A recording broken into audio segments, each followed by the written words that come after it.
Magandang araw sa aking mga viewers, sa aking non-followers at saka sa aking mga followers at sa lahat ng tao sa buong mundo na nakikita ako.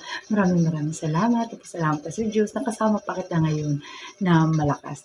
Ang topic natin ngayon ay yung parinigan sa social media. Hindi siya healthy. Hindi siya healthy sa katawan mo, hindi siya healthy sa pagkatao mo. Kung ako sa'yo, kasi ako ang ginagawa ko, sa totoo lang, pag ayaw ko na sa isang tao, biniblock ko siya. Para hindi ko na makikita kung anong mga post niya, kung may pasaringan siya sa akin. Wala akong pakialam. Ito lang yung mga serehadang mga kaibigan ko. Minsan may mga post, yung mga binlakong tao, ay papabasa pa talaga sa akin, ipoprovoke talaga. Pero sorry, kasi hindi naman ako papako sa ganyan.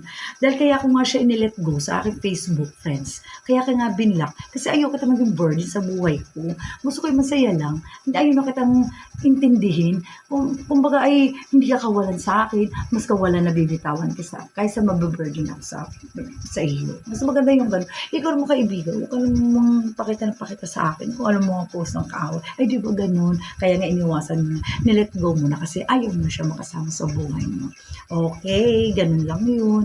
Kasi mas healthy, yung mga toxic sa buhay mo, ibaon mo na siya sa lupa.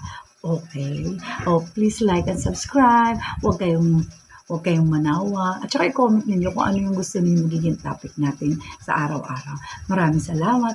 Bye!